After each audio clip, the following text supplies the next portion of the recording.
بسم اللہ الرحمن الرحیم۔ کنز الامال کی روایت ہے، حضرت علی سے روایت ہے کہ جبرائیل امین نبی کریم صلی اللہ علیہ وسلم کے پاس تشریف لائے اور یہ کہتے ہیں کہ خدا تعالیٰ فرماتا ہے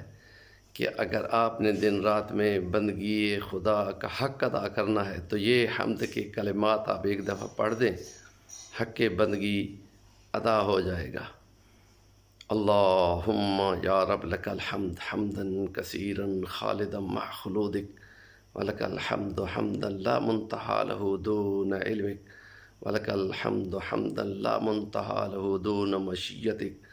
ولک الحمد لا اجر لقائه الا رضاک۔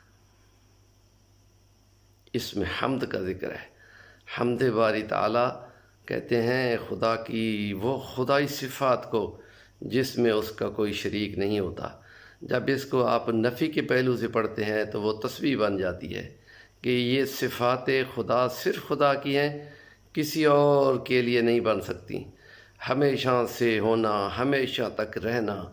سب کچھ کا جاننا، سب کچھ کا تصرف رکھنا، جو چاہے کر سکنا، اس کے حکم کو کوئی موڑنے والا نہ ہو،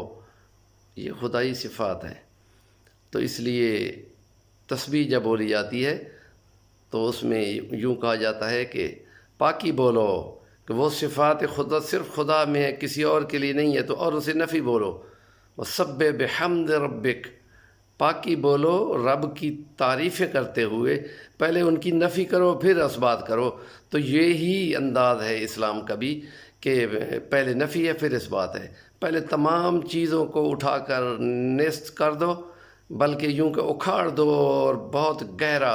بنیاد بناؤ۔ بہت اونچی بلڈنگ بنانی ہے، بہت نیچے کھودا جاتا ہے تو اگلی ہر چیز کو ہٹایا جاتا ہے۔ جو تیغ لا بدستاری بیاچ غم کی ہمداری کہ لا فتاح الا ہو، پہلے سب کی نفی کرو، کوئی خدائی صفات کا حامل نہیں ہے، ان کی نفی کرو کہ سبحان اللہ عما یصفون، وہ جو ان کو وصف دیتے ہیں اللہ پاک ہے کہ اس کا کوئی شریک ہو ان صفات کا حامل ہو۔ اور کسی دن انشاءاللہ تلبیہ کے بارے میں بھی کہیں گے کہ وہ جو حج کے موقع کا نعرہ ہے مستانہ، وہ جب ہم بولتے ہیں تو مشرکین مکہ وہ کون سے بولا کرتے تھے۔ تو اس میں حمد ہے، حمد باری تعالیٰ ہے، حمدن کثیرن خالدن مع خلودک، تیرے ساتھ اس کی ہمیشگی ہے، جیسے تو عبدالآباد ہے، ہمیشہ سے ہے، تو یہ تیری تعریفیں میں ہمیشہ ہیں۔ اس لیے قرآن میں آتا ہے لہ الحمد فی الاولی والآخرہ، اس دنیا میں بھی اسی کی تعریفیں ہیں اور والآخرہ، اور آخرت میں بھی رب کی تعریفیں ہوں گی،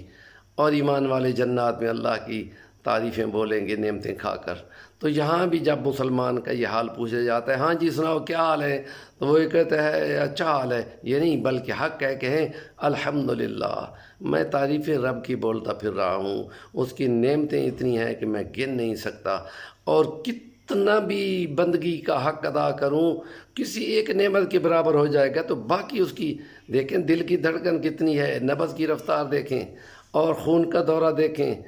اور جسم کی ہڈیوں کے سلامتی دیکھیں، اور کیا کیا ہے جو اللہ تعالیٰ کی نعمتوں کے برابر ہماری بندگی ہو سکتی ہے۔ اس لیے نبی پاک نے فرمایا ہم سب لوگ اللہ کے فضل سے جنت میں جائیں گے، اور اس کی کسی نعمت کا بندہ نہیں چکا سکتا۔ اس لیے حمد اللہ کا حق ہے، الحمدللہ رب العالمین۔ قرآن کی کتنی صورتیں ہیں جو اسی انداز سے شروع ہو رہی ہیں اور اسی انداز سے جا رہی ہیں، سمجھ کر پڑھنا چاہیے۔ حضرت حسین علی الوانی رحمۃ اللہ تعالیٰ علیہ صاحب بلغۃ الحیران فی ربط آیات الفرقان میں فرماتے ہیں الحمدللہ رب العالمین میں حمد صفات باری تعالیٰ مراد ہیں، کہ وہ الوہی صفات ہیں جو اور کسی میں ہو ہی نہیں سکتی، کیونکہ یہ تو الہ ہونے کی صفات کی عکاس ہیں، تو وہ خدا تو کسی کو نہیں دیتا۔ اگر کسی کو دینے کی بات جو کرتے ہیں کہ خدا خود دیتا ہے تو وہ تو جناب بہت بڑی گالی ہے،